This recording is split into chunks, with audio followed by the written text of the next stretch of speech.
शीश कटकर डोलेश्वर पर पहुंच गया। पशुपति व्रत की मूलता शिव महापुराण में बता दी गई थी। पशुपति व्रत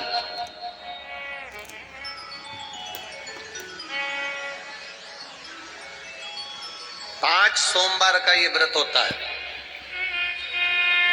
बीच में अगर तुम्हारा कोई काम अड़ गया, रजोधर्म आ गया, कोई व्रत तुम्हारा पड़ गया, छठ पड़ गई, तीज पड़ गई, चतुर्थी पड़ गई, एकादशी पड़ गई, या तुम कोई व्रत करते हो वो उस दिन पड़ गया, तो उस व्रत को छोड़कर अगले व्रत को गिना जाता।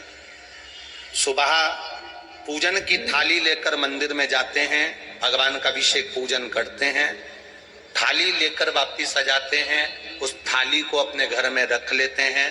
उसी थाली को शाम के समय फिर वापिस मंदिर में लेकर जाते हैं, उसमें 6 दिए रखकर ले जाते हैं, घी के प्रसाद एक कटोरे में जिसमें भी लगकर ले जाना है, 3 हिस्से मंदिर के अंदर उसके करे जाते हैं। दियों को मंदिर में जमीन पर नीचे रखा जाता है, 6 दियों को प्रसाद के 3 हिस्से कर दिए जाते हैं। शिव जी की पूजन कर दी जाती है। पूजन कर कर प्रसाद के 2 हिस्से मंदिर में रख दिए जाते हैं। जो कागज ले गए, दोने ले गए, पात्र ले गए, उसमें 2 हिस्से वहीं छोड़ दिए जाते हैं। एक हिस्सा थाली में रख लिया जाता है। 5 दिए जो जलाए हैं वो वहीं रखे रहने दो। एक दिया जमीन पर से वापिस उठा लो, जिसको जलाया नहीं है उसको थाली में रख लो। शंकर भगवान से प्रार्थना करो, बाबा आज मेरा पहला पशुपति व्रत है, भोलेनाथ आप स्वीकार कर।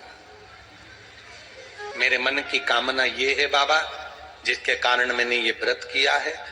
व्रत का बोलकर, दिया लेकर, प्रसाद का एक हिस्सा लेकर, थाली लेकर वापिस अपने घर पर आओ। घर के दरवाजे में जब अंदर प्रवेश करो, सीधे हाथ की ओर बाहर घर के बैठ जाओ, घर की ओर मुख करो और सीधे हाथ की ओर बैठकर घर की ओर मुख कर कर वहीं पर 6ठे नंबर का जो दिया लेकर आई हो उसको जला लो। बाबा से यहाँ प्रार्थना कर लो, भोलेनाथ मेरा कार्य ये है, इसको सफल करना। घर में प्रवेश कर जाओ। भोजन करते समय सबसे पहले जो प्रसाद का एक हिस्सा तुम मंदिर से लाई हो, पहले उसको भोजन के समय पर पहले उसको खाओ, इसके बाद फिर भोजन करो। अपने प्रसाद के हिस्से में से किसी को प्रसाद नहीं देना। प्रसाद भगवान के मंदिर में जब बनाकर लेकर जाओ, कढ़ैया में, भगोनी में उतना ही प्रसाद बनाना जितना प्रसाद मंदिर जाएगा। आप एक कटोरा भर कर ले गए और थोड़ा सा कढ़ैया में छोड़ दिया तो आपका व्रत सफल नहीं हो पाएगा। प्रसाद उतना ही बनाना, अगर ज्यादा बना है तो ज्यादा ले जाना पड़ेगा, कम बना है कम ले जाना पड़ेगा।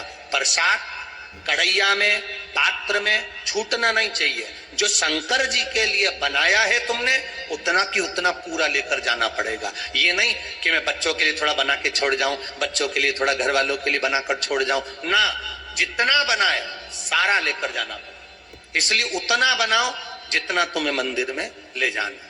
पात्र खाली होना चाहिए, तब उसको लेकर जाओ। 3 हिस्से करो, 2 हिस्से मंदिर में रखकर 1 हिस्सा लो। 4 व्रत पूरे हो जाएं, 5वां व्रत रहे। बाबा से विनती करते हुए 108 चावल के दाने, मूंग के दाने या फूल या पंखड़ी या बेलपत्र आदि जो भी आप बाबा को 108 चढ़ाना चाहें वो ले जाओ। एक श्रीफल, कुछ भेंट साथ में लेकर जाओ। भगवान को नमन कर कर भाव के साथ में ध्यान देना। जो 108 सामग्री ले गए हो वो भगवान को समर्पित करो। नारियल और भेंट 11 रुपए, 21 रुपए, 51 रुपए जो भी तुम लेकर गए हो, वो जो जलाधारी है, जलाधारी का मतलब होता है ये जहां पर शिव जी का शिवलिंग रखा है, ये जलाधारी, ये जल, नारियल, भेंट इस जलाधारी पर कभी नहीं रखना चाहिए। जो नारियल भेंट जलाधारी पर रखते हैं उनकी भी कामना पूर्ण नहीं होती। ये नारियल भेंट या जो भी फल है, फ्रूट्स है, कोई जलाधारी पर नहीं, जमीन पर रखो। पर इस जलाधारी पर जहां भगवान शंकर का शिवलिंग रखा है, गोल जला देते हैं, जलाकर दीप रख देते हैं। 6ठा 5वां व्रत भी ऐसे ही करो और बाबा से विनय करो, पशुपति नाथ से विनती करो। पशुपति व्रत एक ऐसे व्रत हैं जो नारी, पुरुष, बच्चा, बूढ़ा जो करता है उसकी मनोकामना भोलेनाथ पूर्ण जरूर करते हैं, ये निश्चित है। अगर पति पत्नी दोनों व्रत कर रहे हैं, कभी कभी किसी का व्यापार नहीं चलता या नौकरी नहीं लगती या किसी कार्य के कारणवश, तो पति पत्नी दोनों व्रत करते हैं, एक साथ करते हैं, उन दोनों की थाली अलग जाएगी, दोनों का प्रसाद अलग जाएगा, दोनों के दिए अलग जाएंगे और दोनों अपने अपने प्रसाद को अलग से पाएंगे, एक थाली लगकर नहीं जाएगी।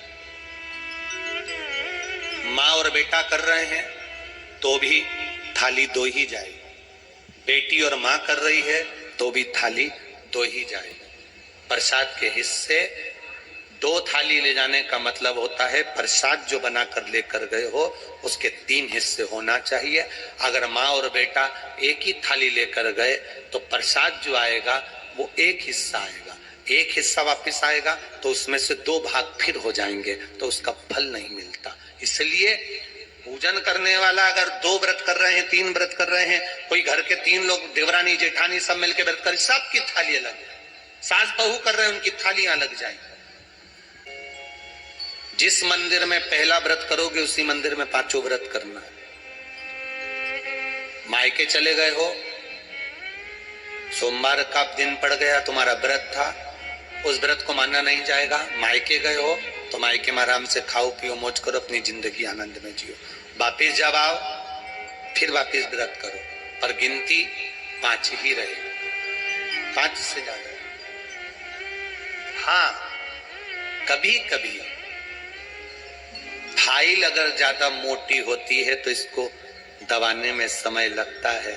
कभी कभी 3 महीना इंतजार करा, व्रत करा और पूर्ण नहीं हुआ, समझ लेना कुछ ना कुछ बाबा को बुलाने में कमी रह गई होगी, कहीं अहंकार आ गया होगा, प्रसाद बनाते समय कुछ भूल हो गई होगी, दिया मंदिर में भूली आई होंगी, या कुछ कारण हो गया होगा, कुछ ना कुछ हुआ है।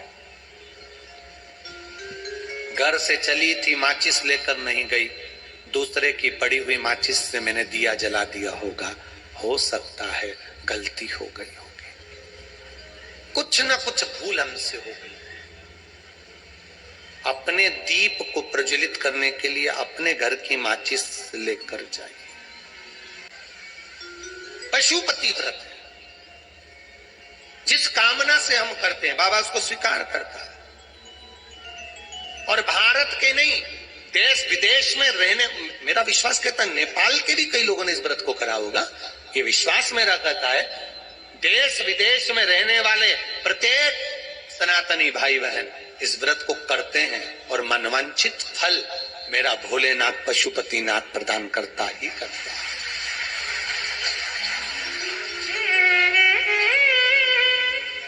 कई लोग उसको गुनगुनाते रहते हैं, जय पशुपतिनाथ हरे।